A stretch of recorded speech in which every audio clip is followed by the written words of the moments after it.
Well, hello and welcome back to the Power Mac ATX case mod. In this video I'm gonna tear down the PC because I already built it to test if it all fits and works. And then I'm actually gonna change out the CPU cooler, and I'm gonna change the fans in the rear, and I'm gonna change the fan in the power supply because they are really noisy and they are probably worn out. The bearings are really bad. So let's go on with it. Here I am just taking out the old trusty Corsair H100i.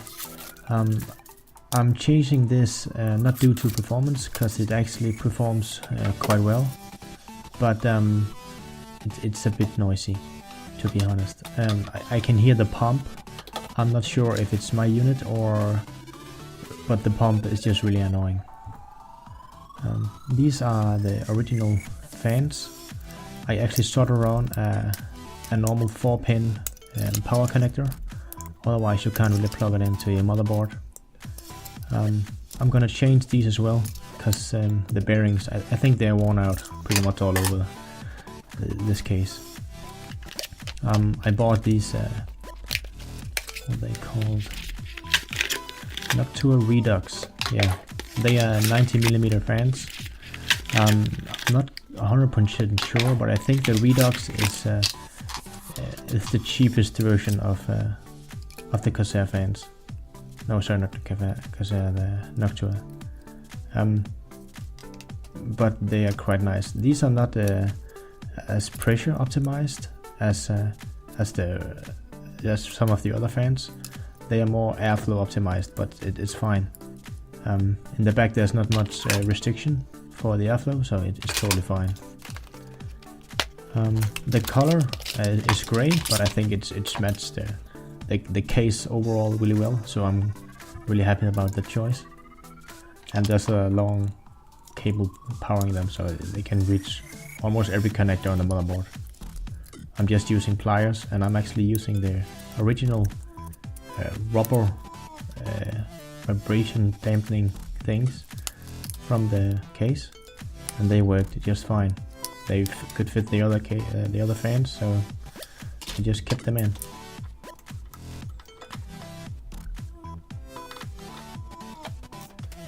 Here I'm unscrewing the plate that is covering the power supply. This plate is a bit too small, but I didn't have a plastic piece that was big enough to cover the entire area, but it's fine. Yeah, I put it in there due to just hold the cables down and improve what we call it, air performance really. It's a snug fit, so you have to bend the plate a bit to get it out. As you can see, some of the paint is scratched off already, but you can't see through the mess in front, so it's fine.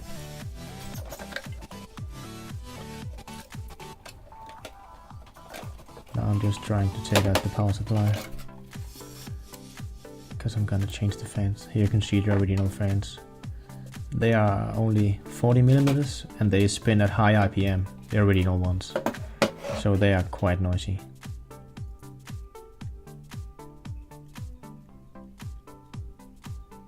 There's awful lot of screws holding the power supply.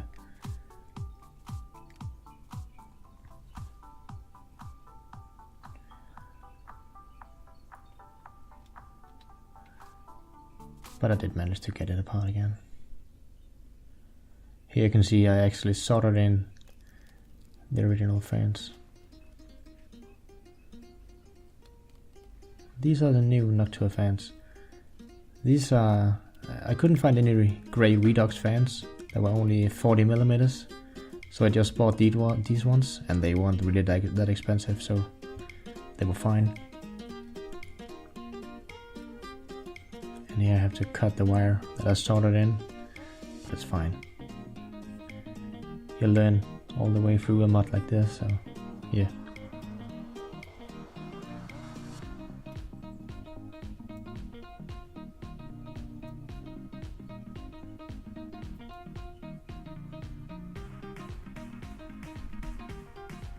Also, these fans were held in by screws. There is a bit of rubber taped to the casing of the power supply, but there isn't any rubber holding the fans to dampen vibration really. So that might also be why the power supply is so noisy with these fans.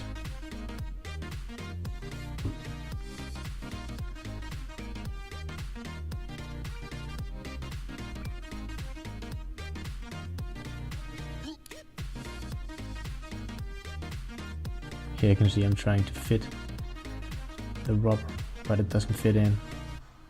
So I have to go with the screws again, but it's fine, it's fine. And here the focus just went haywire, I don't know why. I used my phone to record this. If you don't want to see all this, you can skip to about 9 minutes in and you should be back to focus. I had to rewire or change the position of the wire on the fans, simply because they're getting powered on from the inside, if you understand my term. Otherwise I had to force the wire, so I just took it off the clips and put it inside instead.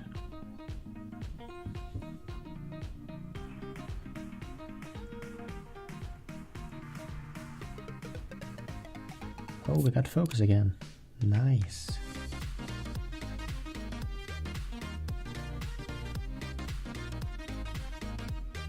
I think these fans were probably one of the fans that make the biggest difference. You're gonna hear a sound sample or audio sample later in the video, where you can hear I'm comparing before and after replacing the CPU cooler fans and fans in the power supply.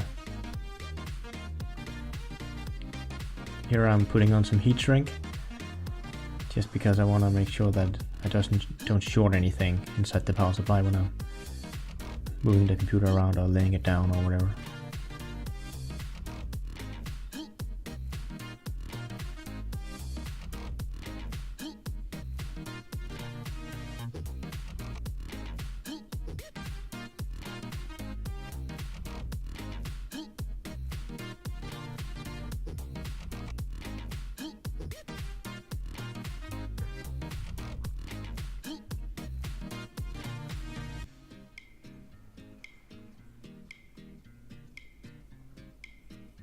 I did encounter one small problem or fault when I wanted to test the fans. You can jumpstart the power supply and test if the fans are working. They were only just giving like half a turn. It didn't spin up. But as soon as the power supply is on, I think 40% load or something, it's an 850 watts, so I have to use the CPU or GPU quite a lot to get a 40% load. The fans do spin up, and the power supply never gets hot or unstable or anything. So I wouldn't recommend it, but for me it's fine. When I'm just idling the PC, the fan doesn't spin up. But I haven't encountered anything yet. I want to say yet. If the power supply fails, I'm just gonna replace it. It doesn't really matter. And do the mod once again, and I can make a video about that. And all the screws have to go back in. And here you can see I'm testing it, and they're only giving like half a spin, but at this point I just want to go on with the mod. Here I'm just cleaning off the CPU. This CPU is actually a Xeon CPU. It's an 8-core 16-threaded CPU. And this is the new CPU cooler. This cooler is super awesome. Some of you are probably thinking why I didn't go with a Noctua fan, but that was actually a great deal. I think this one on this cooler be quite cooler. I think it was a second-hand or a returned item to the store, but I saved like 50 bucks on it. So I bought it, and all their accessories and even the manual, as you can see here, is sitting in the box still. Also, I saw some great reviews on this one, and as you can see, it was 190 watts, which is quite a lot. So it's plenty to cool the CPU.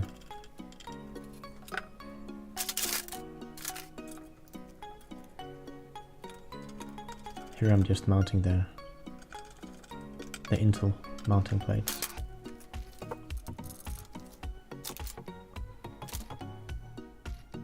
The installation of this one is quite simple actually, especially when you got a this socket is called 2011. It's a really easy socket to mount coolers on. You don't need to go on the back and put some back plate on or whatever. You just screw in 4 screws and then you mount the cooler.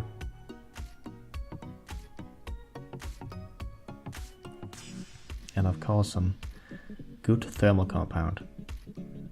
You might say that I use too much, but yeah. It's better to use a bit too much, I guess, than too little.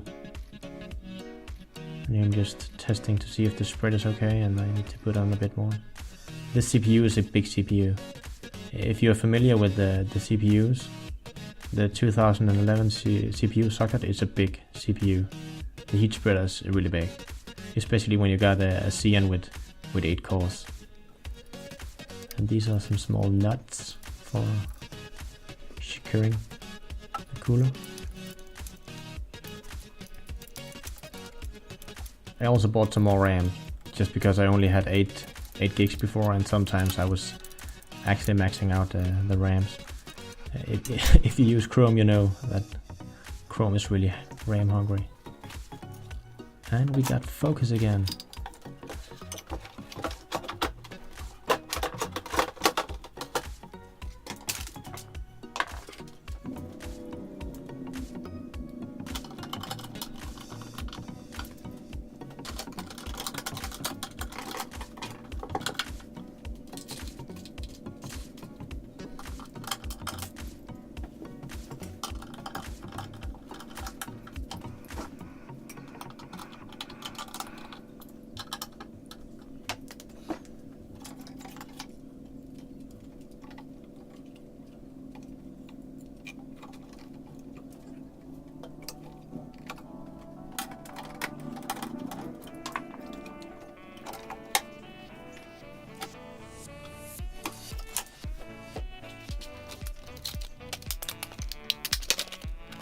Here we have it, more RAM.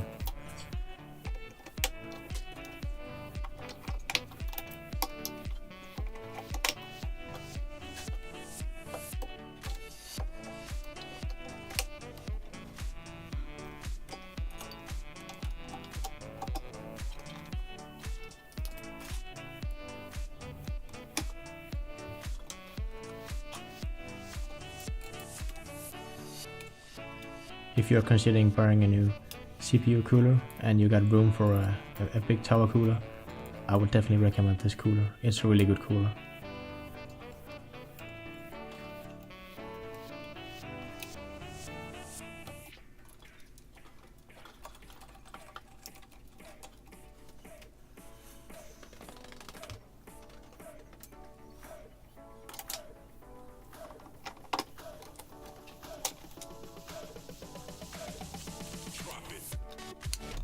I'm feeding the cable through.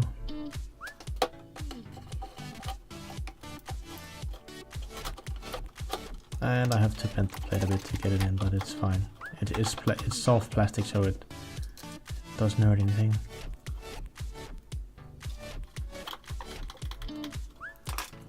And securing with a screw on that side.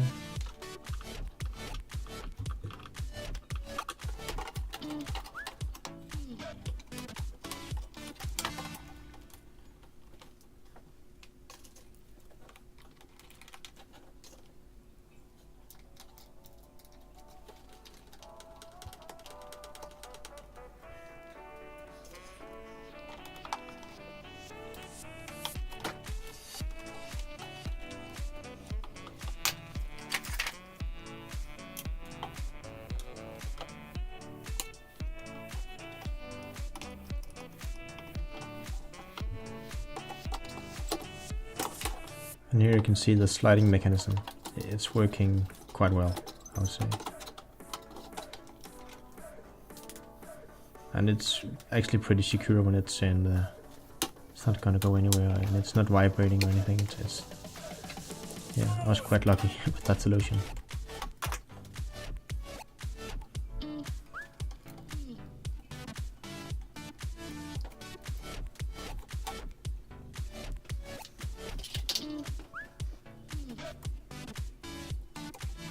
And the fans in the rear. And they clip in just like it would normally before the mod. Almost. It's a snug fit, but it fits.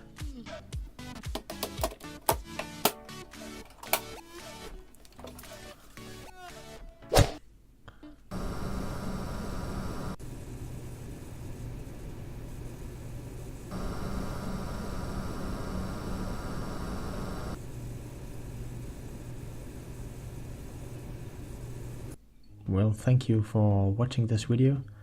Hope you can hear the difference and understand why I choose to change the fans.